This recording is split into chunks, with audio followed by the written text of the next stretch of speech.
Ang Pilipinas ngayon. Narito na ang pinakamainit na mga balita na nakalap sa bawat sulok ng bansa. Ihahatid sa bawat Pilipino saan man kayo sa mundo. Ang Pilipinas ngayon. Pakinggan ang bawat kaganapan sa bawat lalawigan. Ito ang Pilipinas ngayon.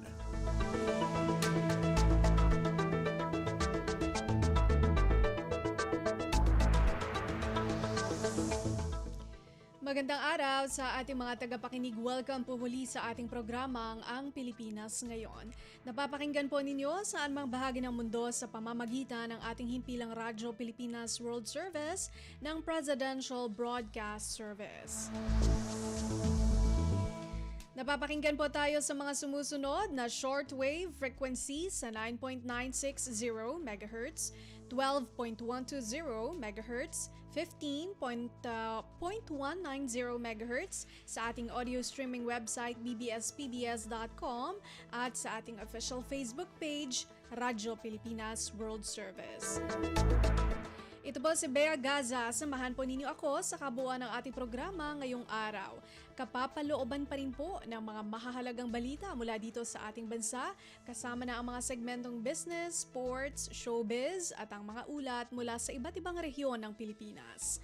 Antabayanan po at sasainin na sa ilang sandali ang kabuuan ng ating programang Ang Pilipinas Ngayon.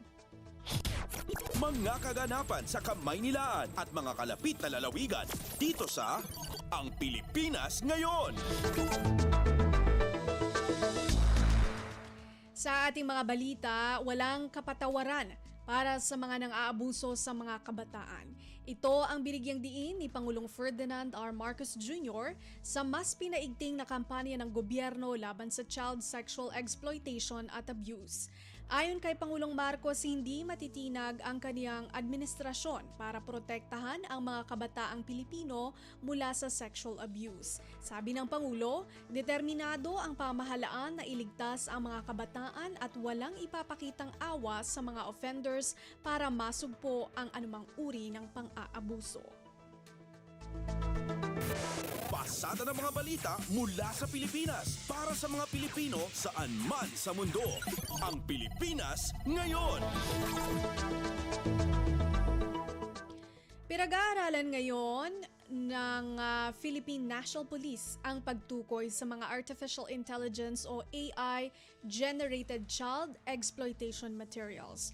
Ayon kay Police Brigadier General Portia Manala, Director ng PNP Women and Children Protection Center, paghahanda ito sa posibleng paggamit ng mga sex offenders sa mga batang Pilipino.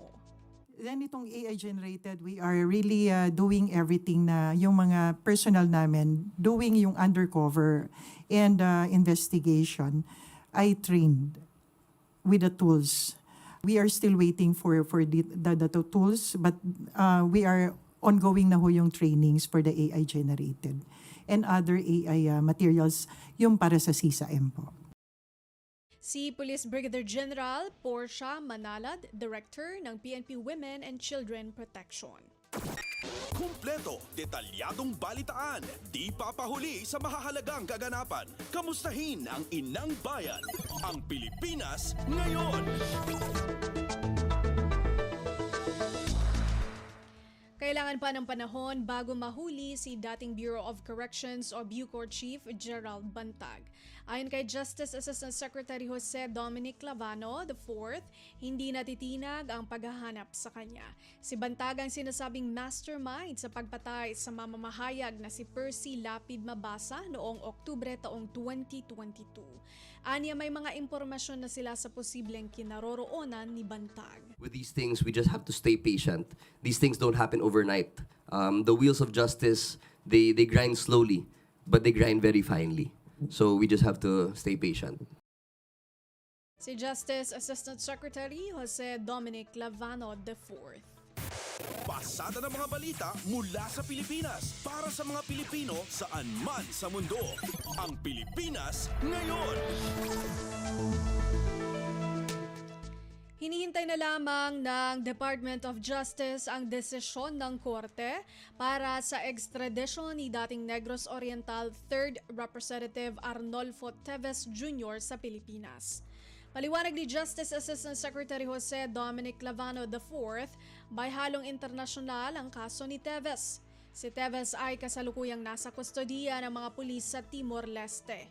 Kaya naman hinihintay ng DOJ ang pasya ng korte sa Timor-Leste kaugnay sa hiling ng Pilipinas na extradition ni Teves. We are dotting all the I's, crossing all the T's to make sure that we follow the right process. We afford the respondent due process so that there is nothing that can be attributed to the government saying that we took shortcuts and whatnot. Si Justice Assistant Secretary Jose Dominic Clavano IV. Kumpleto, detalyadong balitaan, di papahuli sa mahahalagang kaganapan. Kamustahin ang inang bayan, ang Pilipinas ngayon. Patuloy ang pagtatago ni Pastor Apollo Kibuloy sa Pilipinas laban sa 2 warrants of arrest. Ayon kay Justice Assistant Secretary Miko Clavano, batay sa kanilang hawak na impormasyon, nasa Pilipinas lang si Kibuloy. Nahaharap si Kibuloy sa kasong child abuse at qualified trafficking. Obviously, he's still at large, so the law enforcement agents are still on the lookout, and they've continued the operations to be able to arrest on the basis of the warrants that have been issued by the court. Assistant Secretary Jose Dominic Clavano IV. Pasada ng mga balita mula sa Pilipinas para sa mga Pilipino saan man sa mundo. Ang Pilipinas ngayon.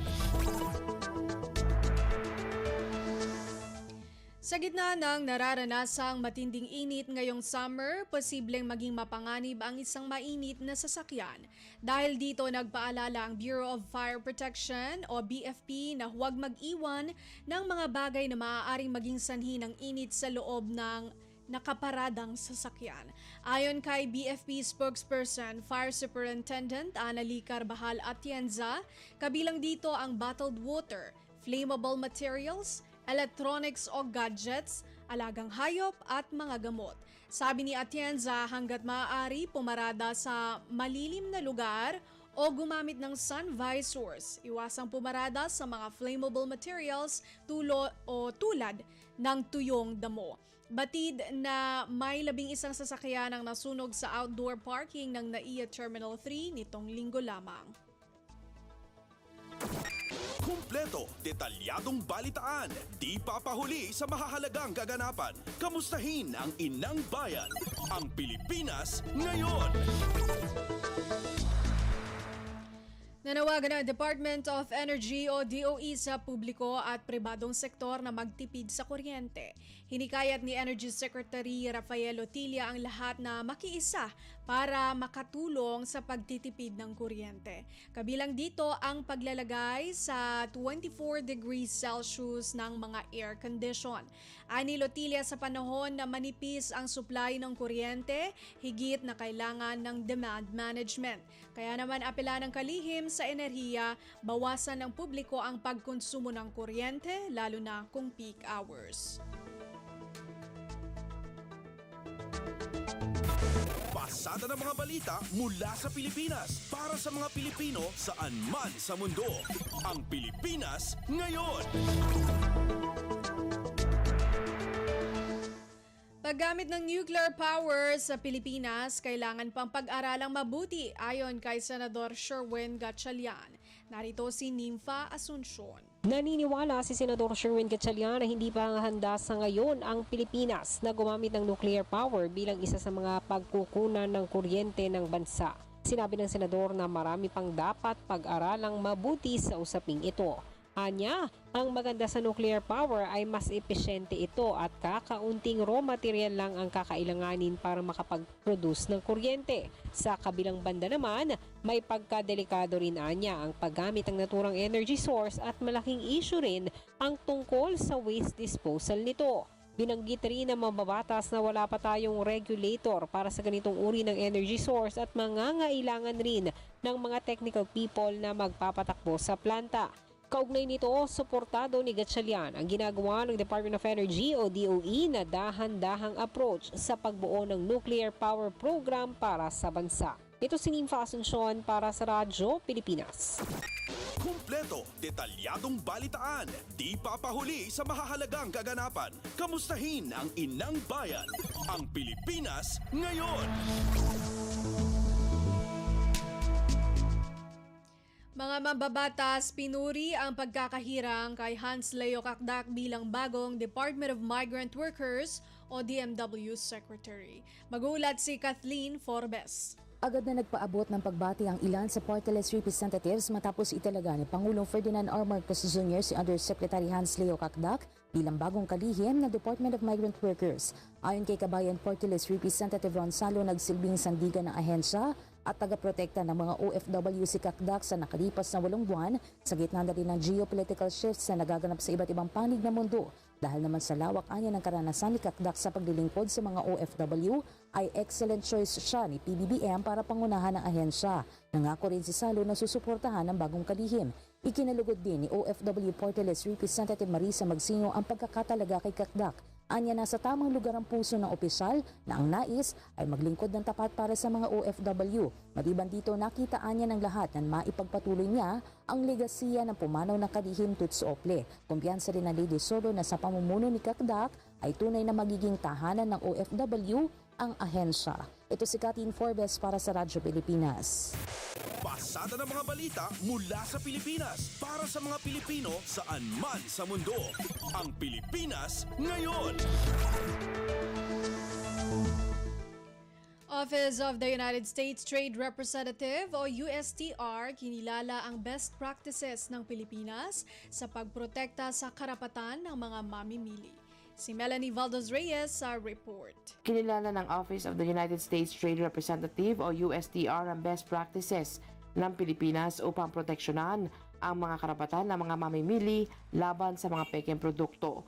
Sinilabas na 2024 Special 301 Report ng USTR Annual Watch List. Kinilala nito ang performance ng Pilipinas, partikular ang Specialized IP Enforcement Units at Specialized IP Courts upang labanan ang pamimeke at piracy. Binanggit din ang bagong inilunsad na e-commerce ng gobyerno na naglalayong ingatan ang e-commerce transactions, pagbawal sa pagbebenta ng pekeng produkto online. Dagdag ng USTR, kabilang ang Pilipinas sa mga bansa tulad ng Canada, Japan at Ukraine na nagpatibay ng batas sa pagpapatupad ng anti-camcording law. Samantala, binanggit naman sa report na kabilang pa rin ang Pilipinas kung saan laganap ang pagbebenta ng pekeng gamot na ibinibenta globally. Paghikayat ng USTR sa bansa, maging proactive upang maiwasan ang pamimeke sa merkado. Melanie Valdez Reyes para sa Radyo Pilipinas. Kumpleto, detalyadong balitaan, di papahuli sa mahahalagang kaganapan. Kamustahin ang inang bayan, ang Pilipinas ngayon.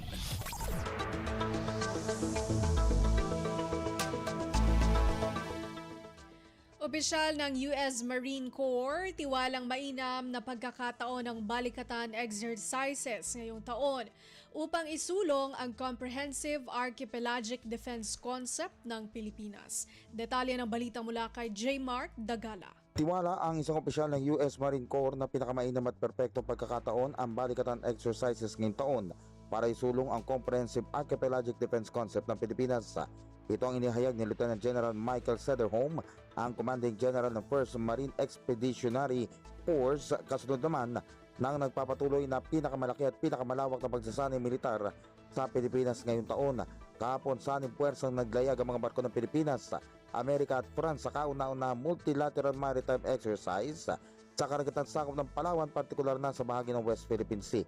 Bahagi ito ng Air and Sea Exercise na layunin patatagin ang air at sea defense bilang paghahanda naman sa anumang banta sa labas ng bansa sa kasalukuyan gayon din sa hinaharap. Una nang iniulat ng Philippine Navy ang biglaang pagdami ng mga namamataang barko ng China sa West Philippine Sea kasabay ng pagsisimula ng balikatan. Kasunod na rin ang tumitinding tensyon sa pagitan ng Maynila at Beijing. Magugunit ang sinabi ng AFP na wala sila nakikitang problema sa presensya ng China sa mga lugar kung saan ginagawa ang pagsasanay militar basta't susundin ito ang mga itinatakda ng international law. J. Mark Dagala, Radyo Pilipinas. Pasada ng mga balita mula sa Pilipinas para sa mga Pilipino saan man sa mundo. Ang Pilipinas ngayon. At yan ang ating nakalap ng mga national news. Narito naman po ang mga balita mula sa ating mga kasamahan sa iba't ibang mga reyon dito sa ating bansa para sa ating regional news ngayong araw na ito. Balita mula sa lalawigan sa bawat rehiyon ng ating bayan. Dito sa Ang Pilipinas Ngayon. Department of Labor and Employment o DOLE, Mountain Province, pangungunahan ng job fair, kadiwa ng Pangulo at iba pang aktibidad sa pagdiriwang ng Labor Day sa ika-1 ng Mayo sa Bontoc. Si Donna Cawisbalio mula RP Bontoc sa balita. Agisayang ka ti Department of Labor and Employment wenno DOLE, Mountain Province, iti job fair. Kadiwa ng Pangulo kenda dumapay nga aktibidad intun Labor Day, May 1, ditoy Provincial Plaza, Bontoc. Sigon iti informasyon nga inpablaak ti DOLE Provincial Office, karaman kadagiti makinayon iti job fair, ket ti Mountain Province State Polytechnic College, Department of Trade and Industry, Overseas Workers Welfare Administration Mountain Province Field Office, amang idyaya kadagiti trabaho iti opisina dito'y probinsya. Makipartisipar pa iti aktibidad ti Lepanto Consolidated Mining Corporation ken AIP Construction amang idyaya kadagiti trabaho iti pagminasan ken konstruksyon. Adamat lang ti umay a recruitment agencies para kadagiti trabaho sa Jai Balasiw Taaw. Karaman pa'y ang maipatungpal intun Labor Day ti kadiwa ng Pangulo tupad ken Government Internship Program Payout, Livelihood Awarding ken dadumapay a serbisyo maipanggap iti trabaho. Agisayang katpay ti DOLE kanda duma amaseknan nga ahensya iti Information Education Campaign maipapan kadagiti trainings kas kuma iti TESDA ti karebengan ken benepisyo dagiti obreros kenda dumapay a programa ti Department of Labor and Employment. Narpos na Bontoc, Donna Cawisbalio para sa Radyo Pilipinas World Service. Balita mula sa lalawigan sa bawat rehiyon ng ating bayan. Dito sa Ang Pilipinas Ngayon. Maraming salamat kay Donna Cawisbalio. Provincial Government ng Kalinga makakatanggap ng pondo para sa tuloy-tuloy na paghahatid ng social at healthcare services para sa mga nasasakupan nito. Ang detalye mula kay Amelia Bumatnong ng RP Tabuk. Makaawat iti provincial government ti Kalinga iti pondo para iti tuloy-tuloy panangipakay tulong kadagiti tattao, particular iti social ken healthcare services. Dahito iti pakamo iti province of Kalinga itatta alawas. May kanti probinsya iti 10 million pesos nga alokasyon para iti implementasyon iti ayuda para sa kapos-sakita program muna akap iti DSWD. Ganda dahito ay matulungan dagiti individual and near poor muna dagiti agkurang iti financial kasapulan, basta dagiti individual nga agsulsweldo iti minimum wage. Plano iti PGO Kalinga at tulungan dagiti barangay health workers kinda dumapay a barangay service providers. Base iti anunsyo na secure ni Kalinga Governor James C. Dubay tinasaw a pondo manipod iti opisina ni House Speaker Martin Romualdez kabayatan iti Bagong Pilipinas Servicio Fair a programa ni President Ferdinand Marcos Jr. tapno maidanon iti tulong kadagiti tattao. Malaksid daytoy aday tinaynayon at 20 million pesos para iti medical assistance for indigent patients kuno maip a programa iti Department of Health. Itinasaw a pondo kat mausar para iti expenses dagiti indigent patients iti Kalinga Provincial Hospital.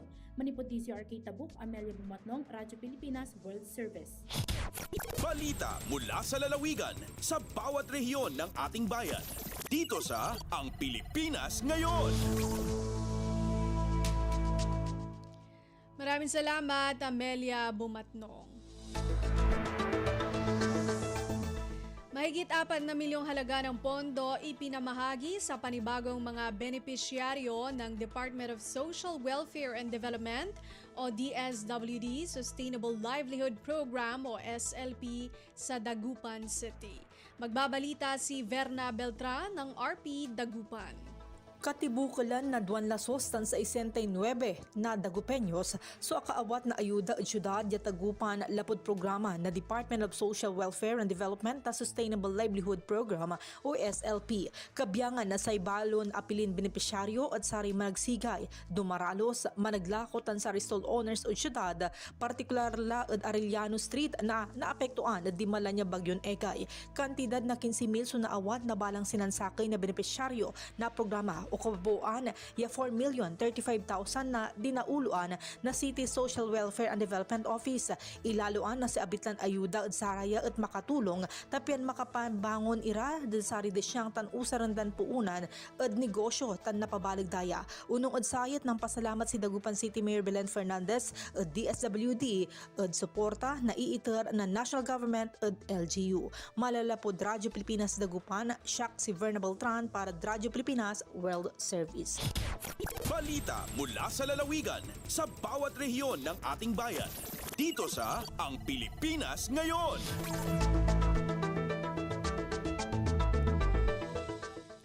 Maraming salamat, Verna Beltran. Kinakailangang mga dokumento para sa isa sa gawang housing project sa munisipalidad ng Santa Margarita, Samar, pinoproseso na. Mula RP Calbayog, mag-uulat si Charmaine Perito. Kasumpay san padayon nga pagproseso san mga papeles para san pagtitindugon nga mga housing projects sa bungto san Santa Margarita, Samar sa ilarom san pambansang pabahay para sa Filipino Housing 4PH nga programa sa Department of Human Settlements and Urban Development DHSUD. Gindumara ang site inspection san lote nga ginatindiran ni Alcalde Felix Panganoron ug DHSUD Region 8 4PH Focal Person Betsy Rose Estorninos. Iniliwat ang gintambungan ni Municipal Administrator George Viñas ug mga representante sa DHSUD. Napagdiskusyonan sa naging katitirok ang kinahanglanon nga mga dokumento sa gobyerno lokal para pagproseso sa nasabing housing project. Ang 4PH, usa nga flagship nga programa ni Presidente Ferdinand R. Marcos Jr. pinaagi sa pagpatuman sa DHSUD, nagtutuyo nga makapagtindog housing units para punuon ang 6.5 milyones nga housing gap sa bugos nga nasod Pilipinas. Tikang sa Radyo Pilipinas Calbayog, Charmaine Perito para sa Radyo Pilipinas World Service. Balita mula sa lalawigan sa bawat rehiyon ng ating bayan. Dito sa Ang Pilipinas Ngayon.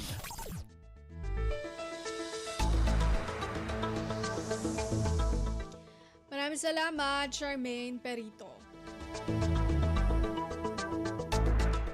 Provincial Department of Health o DOH Office sa Surigao del Sur nilinaw na walang naitalang kaso ng pertussis sa probinsya.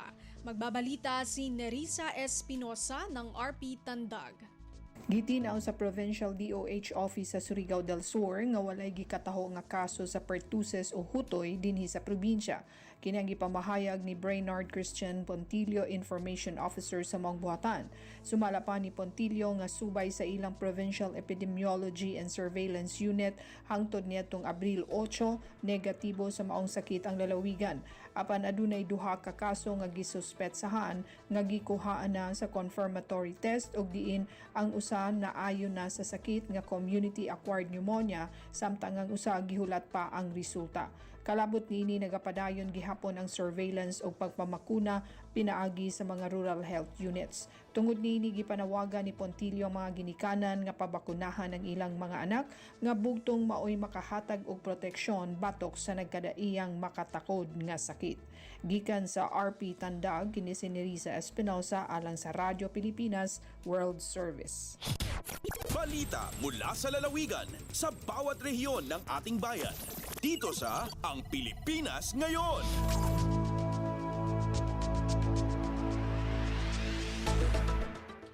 Maraming salamat, Nerissa Espinosa.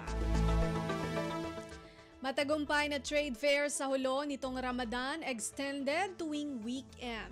Narito ang ulat ni Eloiza Mohamad ng RP Hulo. So kung 2 million pila kay inausaha sa Ramadan Trade Fair sa Hulo Municipal Government, timan si Ministry of Trade, Investment and Tourism atau MTIT rin di halupa sug. Habay tay nagdar sa Sapan, Provincial Director sa MTIT Sulu, masiin pagkurul nila hakatiwukan usaha ta total sales. Tengha micro small medium enterprises atau MSMEs ang puas naman si pakaransyaan. Hakira-kira nila mabutihan pa hangka milyon pila kinausaha sin kay man MSME sa muna kalista kanila. Kanap baita pa ini katiwukan mumpa at yung pagparagbu sa karawak to. Sin Ramadan Trade Fair amo na pagdayhon dum-dum bukon hadyahat sa mga raaya ta daira so amisan na mga turist. Ikaw na yung mahalay sa Honolulu Municipal Government in pagpahaba o extension si night market amon mag-ukab sa gaba sabtu iban ahad deng halisagupat si mahapon palisag hangpo sindum. Dengha RP Hulo, Eloisa Muhammad para Radyo Pilipinas World Service. Balita mula sa lalawigan sa bawat rehiyon ng ating bayan. Dito sa Ang Pilipinas Ngayon.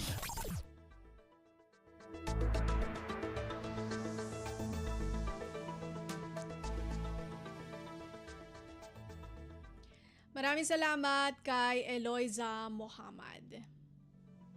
Narinig po ninyo ang kabuuan ng mga balita mula po sa iba't ibang lalawigan dito sa Pilipinas sa pamamagitan po ng ating regional news. Samantala, susunod naman po ang ating balitang negosyo at kalakalan at balitang pampalakasan mula kay Leo Magpayo. Lagay ng ekonomiya, kalakalan, negosyo at iba pa. Atin ang alamin dito sa Ang Pilipinas Ngayon. Magandang araw, narito na po ang Balitang Business. Sinabi ng Department of Agriculture o DA na tumatanggap na sila ng mga aplikasyon para mag-angkat ng 25,000 metriko toneladang frozen small pelagic fish para sa mga palengke sa ika-4 na quarter ng taon.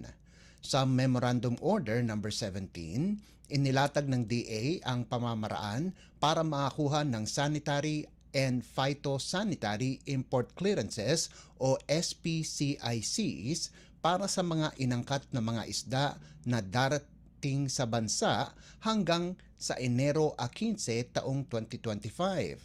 Sinabi ng DA na nasa 80% o 20,000 metriko tonelada ng alokasyon ay mapupunta sa commercial fishing companies habang ang natitirang 20% o 5,000 metriko tonelada ay igagawad sa mga fisheries association o kooperatiba. Dagdag ng DA, ang inisyal na 112 metrikong tonelada ay ibibigay sa mga commercial fishing company na katumbas ng 4 na containers. Inatasan din ng DA ang Bureau of Fisheries and Aquatic Resources o BFAR na iulat at pagsama-samahin ang lahat ng inangkat. Bukod pa rito, ang BFAR ay dapat ding hikayatin ang mga importers na iwasan na magbigay sa merkado na nakikipagkompetensya sa mga isda na galing dito sa bansa. Lagay ng ekonomiya, kalakalan, negosyo at iba pa. Atin ang alamin dito sa Ang Pilipinas Ngayon. Sinabi ng Food and Agriculture Organization o FAO ng United Nations na ang inangkat na gatas ay bumaba sa 2.32 milyong metriko tonelada sa 2023 dahil sa pagbagsak ng mga export mula sa mga major dairy producing countries. Sa isang ulat, sinabi ng FAO na bumaba ang import sa 17.7% mula sa 2.81 milyong metriko tonelada noong 2022. Dagdag ng FAO, nakitaan din na ang pagbaba sa mga dairy importing economies katulad ng China, Indonesia at Japan. Sinabi din sa ulat na ang pagbaba sa global dairy exports ay pinangungunahan ng Estados Unidos na bumagsak sa 12.56 na milyong metriko tonelada, mas bababa ng 11.3% kumpara sa nakalipas na taon. Ang angkat ng skim milk powder sa Pilipinas ay bumaba din dahil sa mataas na presyo nito. Ginagamit ang skim milk powder sa paggawa ng condensed milk, evaporated milk at iba pang dairy products. Nakakagawa ng gatas ang Pilipinas nang wala pang 1% sa demanda sa bansa at ang nalalabi ay kailangan pang iangkat. Nitong 2023, nakagawa ang Pilipinas ng 17,850 metriko tonelada o nasa 0.8% ng kinukonsumong gatas sa bansa na nasa 1.74 na milyong metriko tonelada. Layo ng gobyerno na palakihin ang produksyon ng gatas sa 80 milyong litro kada taon pagdating ng taong 2028. Lagay ng ekonomiya, kalakalan, negosyo at iba pa. Atin ang alamin dito sa Ang Pilipinas Ngayon. Pinalakas ng Department of Trade and Industry o DTI ang kanilang pagsusukpo sa mga retailers na nagbebenta ng substandard construction materials katulad ng bakal, semento, kahoy at salamin sa merkado. Sinabi ni DTI Assistant Secretary Amanda Nograles ng Consumer Protection Group o CPG na pinapahusay nila ang operasyon ng kanilang task force Kalasag na sa ngayon ay nagpapatupad ng vape law at ang mga substandard na materyales. Pinunto ni Nograles na ang pagpapalakas ng kanilang kampanya laban sa pagbebenta ng ganitong produkto ay dahil malakas ang bentahan nito ngayon, lalong-lalo na sa paggawa ng mga bahay. Ang mga substandard na materyales ay pwedeng maging maliit na wire lamang hanggang sa malalaking bakal. Sinabi ni Nograles na nakipagpulong si DTI Secretary Alfredo Pascual sa isang construction industry group para malaman kung ano ang nangyayari sa hanay ng konstruksyon. Ayon sa ahensya, marami ng kaso ang naitala sa buong bansa at ang pinakamaraming insidente ay nasa Maynila, Region 3 at Region 4A. Sinabi ng DTI na magpapaikot sila ng kanilang mga tauhan lalo na't binigyan sila ng karagdagang pondo para sa task force bilang pagdandag sa mga regional enforcement team. Lagay ng ekonomiya, kalakalan, negosyo at iba pa. Atin ang alamin dito sa Ang Pilipinas Ngayon. At para naman sa sports balita, Updates at pinakahuling mga usapin sa mundo ng palakasan. Atin ang pakinggan dito sa Ang Pilipinas Ngayon. opisyal nang kinuha ng Barangay Ginebra ang serbisyo ni David Morrell na isa sa mga inaasang transaksyon ni Coach Tim Cone na magpapalakas sa Gin Kings na umiinda ng 2 hanggang 3 manlalaro. Inanunsyo ng PBA ang transaksyon ng Ginebra sa kanilang website 2 araw bago ang 5 araw na bintana para sa 9 na iba pang koponan bukod sa San Miguel para kunin ang serbisyo ng Magnolia Free Agent Forward. Sa ilalim ng panuntunan ng PBA, ang paglipat ng player sa sister team ay hindi pinapayagan maliban lamang kung hindi kukunin ang player ng ibang koponan. Para bigyan ng lugar si Morrell, inilagay ng Ginebra ang veteranong guard na si Jared Dillinger sa listahan ng unrestricted free agent. Gayunpaman, lininaw ni Cone na hindi lamang si Morrell ang kailangan ng Ginebra para bunan ang posisyon ni Jamie Malonzo na kasalukuyang may calf injury, ay pati na rin sina Aljon Mariano at Jeremiah Gray. Sa kabilang banda, pinagana muli ng Magnolia si Rome De La Rosa na isang regular na starter bago siya nagpahinga dahil sa isang ankle injury na natamo niya noong unang laro ng Hotshots sa Philippine Cup laban sa Converge. Updates at pinakahuling mga usapin sa mundo ng palakasan. Atin ang pakinggan dito sa Ang Pilipinas Ngayon. Nakakuha ng pwesto sa main draw ng Basketball Champions League Asia si Justin Brownlee at ang kanyang koponan sa Indonesia na Pelita Jaya pagkatapos ang dominanting 88-67 panalo laban sa Prawira Harum Bandung. Nahiganti ng Pelita Jaya ang kanilang pagkabigo sa Prawira noong Indonesia Basketball League o IBL Finals.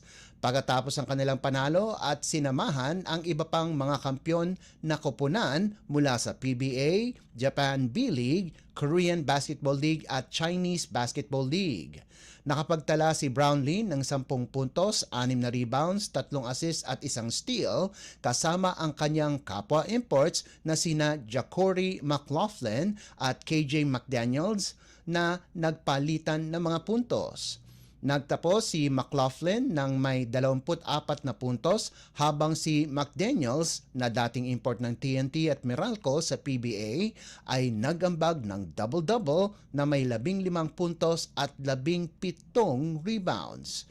Nakakuha din ng tulong ang mga imports mula sa mga lokal na players katulad nina Mohamed Guntara at Filipino-Indonesian Brandon Jawato na nakagawa ng 13 at 10 puntos ayon sa pagkakasunod.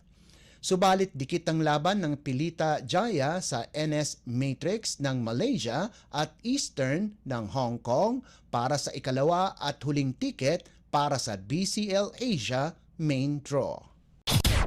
Updates at pinakahuling mga usapin sa mundo ng palakasan. Atin ang pakinggan dito sa Ang Pilipinas Ngayon.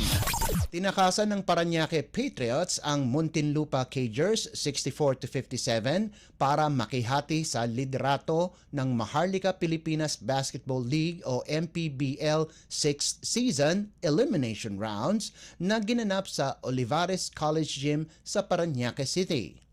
Nakagawa ng 2 3-pointer si Philip Manalang habang kapwa sina Marky at John Ray Villanueva ay nakatirada ng tig-isang 3-pointer para makontrol ang laban sa 62-55 para kunin ang kanilang ika-4 na panalo sa loob ng 4 na laro at samahan ang Zamboanga Masters Sardines sa tuktok ng team standings.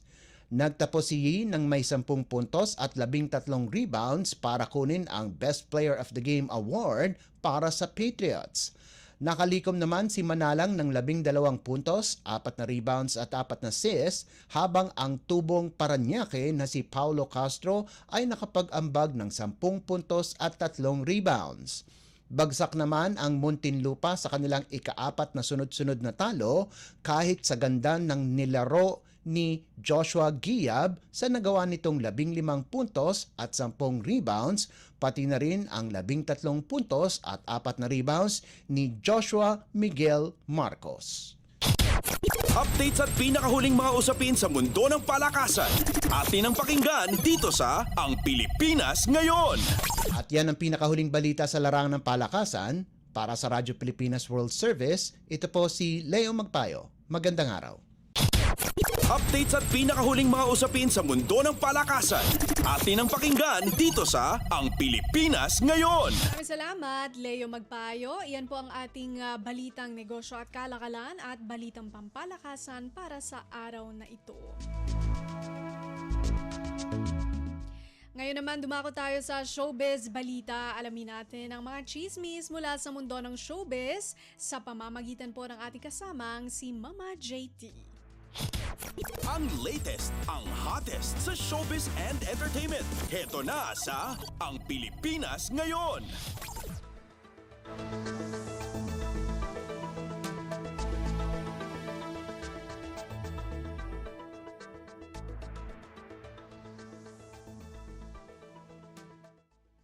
Hello! Magandang araw sa ating mga chismoso at chismosang nag-aabang ng ating balitang artista. Nandito na si Mama JT para maghatid ng mga trending na balita sa mundo ng showbiz. Ito na ang ratsyada ng mga chika.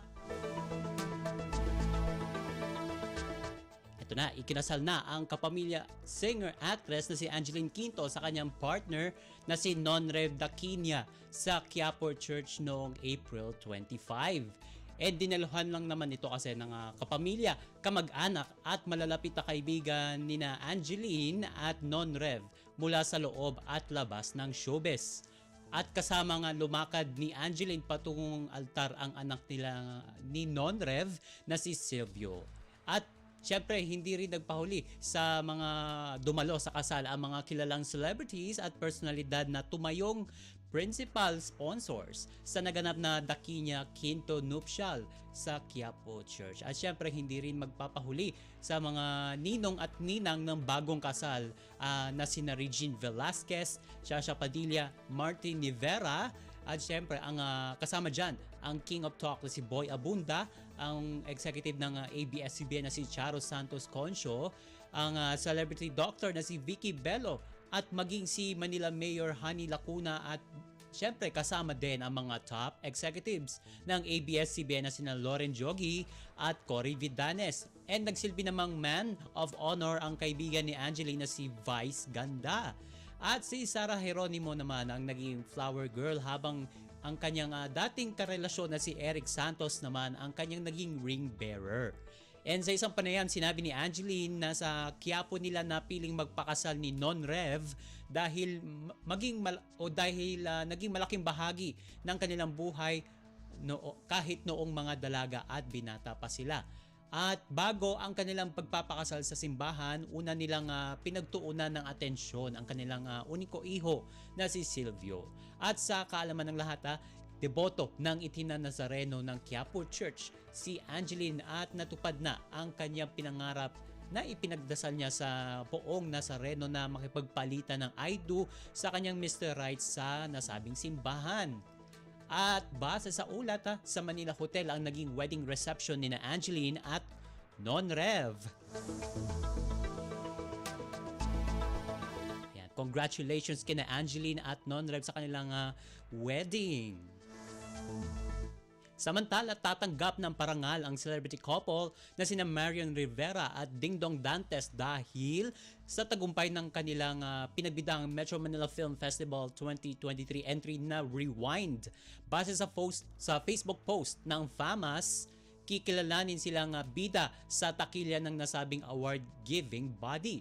And say sa caption ng nasabing award-giving body, quote and unquote, Marian Rivera FAMAS bida sa takilya awardee for being the lead actress of the movie Rewind, which is the highest grossing Philippine film of all time. And may separate announcement din para kay Dingdong na ibinida rin sa kanilang Facebook page. Wika sa post, Dingdong Dantes FAMAS bida sa takilya awardee for being the lead actor of the movie Rewind, which is the highest grossing Philippine film of all time. Ang pagbibigay ng bida sa Takilya Award sa FAMAS ay nagsimula noong 1986 upang kilalanin ang mga artistang naging parte ng lead cast ng isang blockbuster film. Magugunitang gumawa ng kasaysayan ang Rewind nang makuha ang titulong highest grossing Filipino film of all time matapos itong kumita ng 902 million pesos. And naungusan nito ang 2019 movie ni na Catherine Bernardo at Alden Richards na Hello Love Goodbye na kumita ng 691 million pesos sa mga sinehan. At isa ang Rewind sa 10 official entry sa Metro Manila Film Festival noong nakaraang taon na nagsilbing reunion at comeback movie ng Dongyan after 13 years. Ito'y dinirect ni May Cruz Alviar. Samantala, wala pang detalye na inilalabas ang FAMAS kaugnay sa nominees at sa petsa ng award ceremony.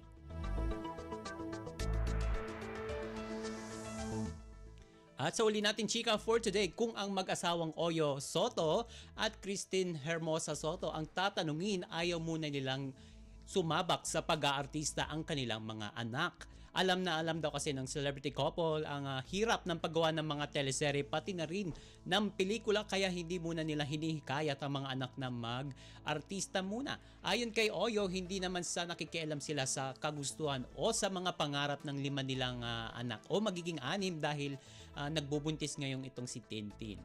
At mas gusto lang muna nilang ma-enjoy ng mga ito ang kanilang kabataan. Mas gusto pa raw ni Oyo na makita ang kanyang mga anak sa mga TV commercial. And ipinunto pa ng anak ni Vic Soto sa kanyang ipinunto pa ng anak ni Vic Soto sa kanyang mga anak na hindi madali ang trabaho, lalo pa at puyatan ang ganap bilang artista. Anya pa, as long as gusto nila ang ginagawa nila and as long as mahal nila yung ginagawa nila, nakasuporta lang daw sila. And nauna rito, itinanggi rin ni Oyo na walang katotohanan ng balita na pinagbabawalan niyang bumalik sa pag-arte ang kanyang asawang si Christine. And nang matanong itong si Oyo kung payag ba siyang mag-artista ulit itong si Tintin, sabi niya okay lang naman daw sa kanya kung gusto niya. Kaso ayaw na raw ni Christine. Pero sa ngayon daw ay imposible pang magbalik sa acting stage o sa teleserye si Christine dahil nagbubuntis nga ito sa kanilang ika-6 na anak. And OMG, wala na tayong oras para sa ating balitang artista. Maraming salamat mga kachismis na pakikinig sa aking mga chika for today. Ako po si Mama JT para sa Radyo Pilipinas World Service! Ang latest, ang hottest sa showbiz and entertainment. Heto na sa Ang Pilipinas Ngayon.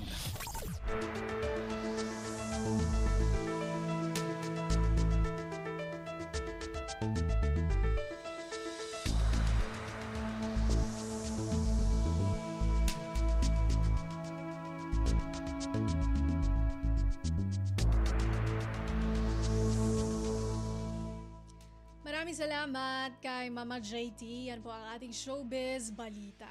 Narinig po ninyo ang kabuuan ng ating programang Ang Pilipinas Ngayon. Maraming salamat sa ating mga nakasama sa technical side, kina Milo Jonella, Susan Aizon, at Anthony Pimentel. Maraming salamat din sa ating executive producers Steph Vicente at Jerome Toledo sa mga nag-ulat mula sa iba't ibang lalawigan ng ating bansa para sa ating regional news. Maraming salamat din kay Leo Magpayo na naghatid sa atin ng balitang negosyo at kalakalan at balitang pampalakasan, kay Mama JT para sa showbiz balita, kay Erwin Peñano na nakaagapay sa atin at maraming salamat din sa ating station manager, Mr. Ray Sampang.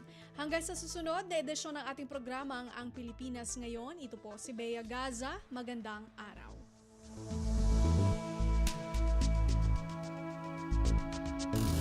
At yan ang Pilipinas Ngayon. Muling samahan si Ben Blones sa parehong oras at alamin ang pinakahuling mga kaganapan at balita saan man kayo naroon. Ang Pilipinas Ngayon.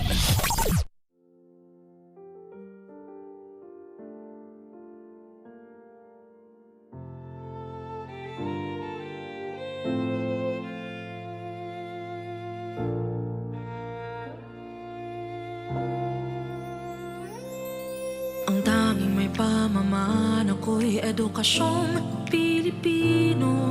Tinuturong galing at talino para maabot ang pangarap mo. Ang tanging handog ko sa'yo'y edukasyong Pilipino. Diskarteng mula sa puso, mamamangha ang mundo. Matatag na mga guro, matatag sa mga pagsubok, matatag na mga mag-aaral, matatag na talino'y umiiral. Hinaharap ang hirap, walang takot sumugod, humahanap ng solusyon, ipaglaban ang edukasyon. Kabataang Pilipino, Muslim o Kristiyano, lahat ng paniniwala, lahat ng katutubo, may kapansanan, iba man kasarian. Ang ating pag-aaral ay ating karapatan. Ang ating pag-aaral, pang-ahon sa kahirapan. Matatag na mga guro, matatag sa mga pagsubok, matatag na mga mag-aaral, matatag na talino'y umiiral. Hinaharap ang hirap, walang takot sumugod, humahanap ng solusyon, ipaglaban ang edukasyon. Ang tanging alay ko sa'yo'y edukasyong Pilipino. Matapat ng pamamagitan,